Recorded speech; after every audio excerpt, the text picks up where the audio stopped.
दोस्तों, ओडिशा से एक दुखद खबर सामने आई है। कल देर रात को ओडिशा में एक सबसे बड़ा ट्रेन हादसा हुआ। माना जा रहा है कि यह अब तक का सबसे बड़ा ट्रेन हादसा हो सकता है।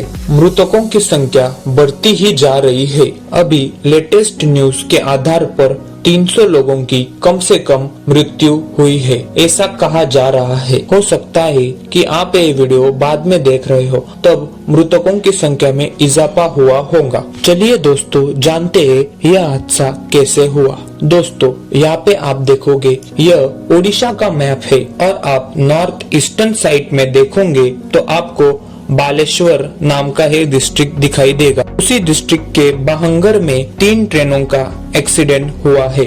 यह 3 ट्रेनें Bengaluru Howrah superfast express, Coromandel express और तीसरी मालगाड़ी थी। इन्हीं 3 ट्रेनों का एक्सीडेंट हुआ है। रेलवे ऑफिशियल के अनुसार जो बेंगलुरु हावड़ा सुपरफास्ट एक्सप्रेस है वह डिरेल हो गई थी, मतलब उसके 3 से 4 कोचेस पटरी से उतर जाते हैं और जो बगल से कोरोमंडल एक्सप्रेस जा रही थी उसको हिट कर जाते हैं और बेंगलुरु हावड़ा एक्सप्रेस कोरोमंडल एक्सप्रेस को हिट करते ही कोरोमंडल एक्सप्रेस के 10 से 12 कोचेस पटरी से उतर जाते हैं और ठीक बगल में मालगाड़ी खड़ी थी उसके साथ भिड़ जाते हैं। इसी वजह से इन 3 ट्रेनों का एक्सीडेंट हुआ। दोस्तों, इंडिया में ऐसे ट्रेन हादसे होते ही रहते हैं। इंडियन गवर्नमेंट हमेशा क्लेम करती है कि ट्रेन के हादसों में हाल ही के वर्षों में कमी आई है। यह ठीक भी है दोस्तों, पिछले वर्षों के मुकाबले हाल ही के वर्षों में ट्रेन हादसों में कमी आई है, लेकिन हमें यह भी नहीं भूलना होगा कि ट्रेन हादसे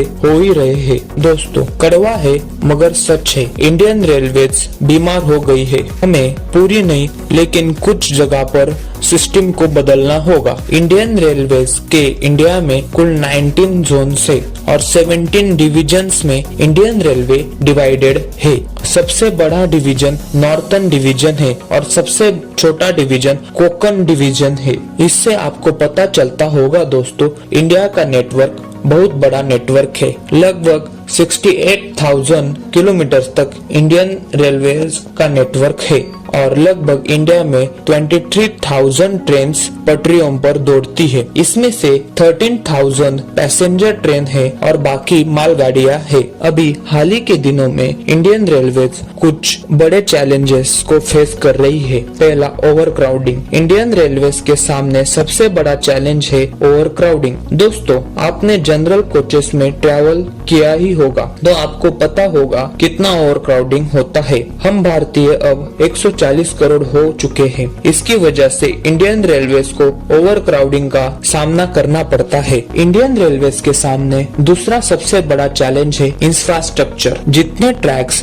बिछाने जाने चाहिए थे उतने बिछाए गए नहीं है। इंडियन गवर्नमेंट ने आजादी के बाद 53% पैसेंजर ट्रेनों में इजाफा किया, 59% मालगाड़ियों में इजाफा किया, मगर सिर्फ 12% ही रेलवे ट्रैक में इजाफा हुआ है। इसका एक सोल्यूशन भी है दोस्तों, जैसे इंडियन गवर्नमेंट ने एक अच्छे पॉलिटिशियन के हाथ में हाईवेज एक्सप्रेसवे के इंफ्रास्ट्रक्चर की बागडोर सौंपी है, वैसे ही किसी अच्छे पॉलिटिशियन के हाथ में इंडियन रेलवेज के इंफ्रास्ट्रक्चर की बागडोर भी सौंपी जानी चाहिए। उससे रेलवे ट्रैक जल्दी बिछेंगे और ऐसे हादसों में और कमी आ सकती है। दोस्तों, आपको क्या लगता है इसके बारे में कमेंट सेक्शन में जरूर बताइए। धन्यवाद।